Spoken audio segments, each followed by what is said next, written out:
আজি আপোনালোকে চাওক যে আমাৰ অৰুণোদয়ৰ ৩৭ লাখ মহিলা আছে সকলোৰে মনত ইচ্ছা আছে যে শিৱসাগৰ বানপানীৰ কাৰণে আমিও কিবা এটা কৰিব পাৰো নেকি চৰাইদেউত গৈ আমিও কিবা এটা দিব পাৰো নেকি আমাৰটো যাব পৰা আমাৰ সম্বল নাই কিন্তু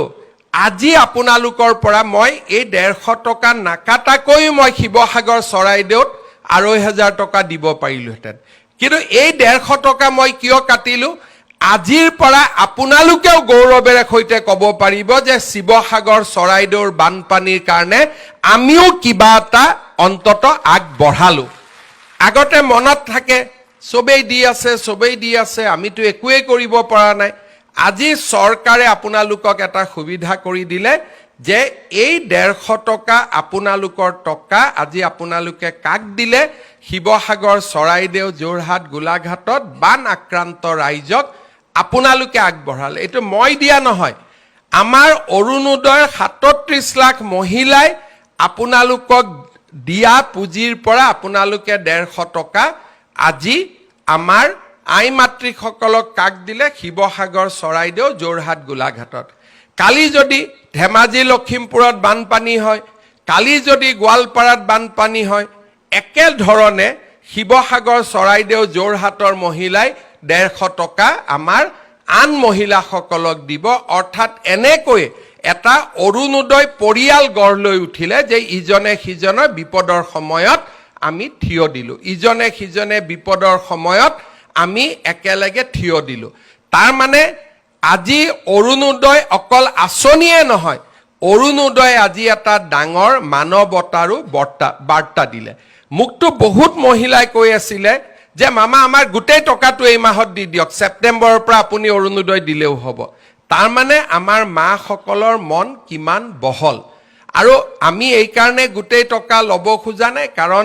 এই মুহূৰ্তত এনেকুৱা নহয় যে আমি বান সাহায্যক দিব নোৱাৰিম বা আমি অৰুণোদয় হিতাধিকাৰী সকলক বা আই মাতৃ সকলক সহায় কৰিব নোৱাৰিম আমি অৰুণোদয়ও চলাই ৰাখিম বান সাহায্যও চলাই ৰাখিম কিন্তু আজি যে 150 টকা মই দিয়া নহয় এই 150 টকা আপোনালোকে দিলে আৰু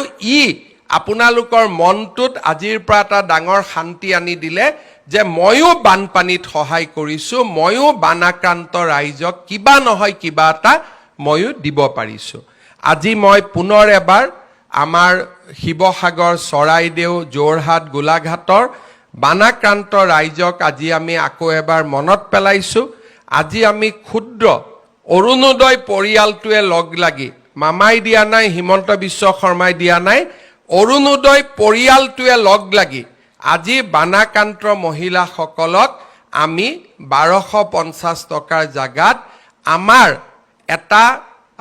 একে পৰিয়ালৰ সদস্য হিচাপে আমি 2500 টকা আজি আমি আগবঢ়ালো আপোনালোকে এই টকাটো গ্ৰহণ কৰিব আৰু বিপদৰ সময়ত নিশ্চিতভাৱে এই পুঁজিটোৱে আপোনালোকক সহায় কৰিব ভৱিষ্যতৰ দিনত চৰকাৰে আপোনালোকক সহায় কৰি থাকিব আপোনালোক অকলে নহয় আপোনালোকৰ লগত আমি সকলো আছো আৰু বিপদৰ সময়ত আমি সকলোৱে একেলগে চৰাইদেউ শিৱসাগৰ যোৰহাট গোলাঘাটৰ ৰাইজক সহায় কৰিম এই বাৰ্তা আজি আমি আনুষ্ঠানিকভাৱে প্ৰেৰণ কৰিছো মই বহুত দীঘলীয়াকৈ নকওঁ অৰুণোদয় সম্পৰ্কত নতুন খবৰ কেনেকৈ আঁচনিটোক আৰু ভাল কৰিব লাগে তাৰ কাৰণে মই প্ৰচেষ্টা চলাই ৰাখিম এইটো মাত্ৰ আৰম্ভণিৰ বছৰ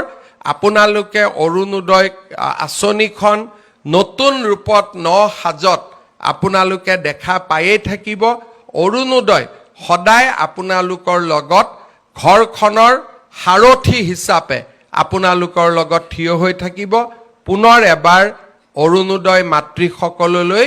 মই মোৰ কৃতজ্ঞতা মই মোৰ ধন্যবাদ জ্ঞাপন কৰিছো বহুত দীঘলীয়াকৈ আজি নকওঁ কাৰণ বানপানীৰ পৰিবেশ আমি আকৌ এনেকে লগ পাম পুনৰ এবাৰ আপোনালোক সকলোকে ধন্যবাদ জনাইছো ৰাজ্য চৰকাৰৰ বিত্তমন্ত্ৰী জয়ন্ত মল্ল বৰুৱা বিত্ত আয়ুক্ত জয়ন্ত নাৰিকাৰকে আদি কৰি বিত্ত বিভাগৰ বিষয়াসকলক আজি অৰুণোদয় আঁচনিখন সুন্দৰভাৱে সজাই পৰাই আপোনালোকৰ কাৰণে ব্যৱহাৰ কৰিব পৰাকৈ প্ৰস্তুত কৰি দিয়াৰ বাবে মই ধন্যবাদ জনাইছোঁ আৰু যিসকল মহিলাই আধাৰৰ বাবে অৰুণোদয় নোপোৱাকৈ থাকিব তেওঁলোকে তৎকালীনভাৱে আধাৰৰ লগত নিজক সংলগ্ন কৰি দিলে এই মাহতে যিকেইগৰাকী মহিলাই অকণমান মহিলাই অৰুণোদয় পোৱা নাই তেওঁলোকক এই মাহতে আমি অৰুণোদয় মুকলি কৰি দিম আৰু ছেপ্টেম্বৰৰ পৰা যাতে পুৰা 100% নিয়মীয়া হৈ যাব পাৰে তাৰ কাৰণে আমি সকলোৱে চেষ্টা কৰিম পুনৰ এবাৰ গোটেই অসমতে সমবেত আই মাতৃসকলক মোৰ ধন্যবাদ কৃতজ্ঞতা আৰু অভিনন্দন জনাই মই মোৰ বক্তব্যৰ সামৰণি মাৰিছোঁ ধন্যবাদ জয় হিন্দ বন্দে মাতৰম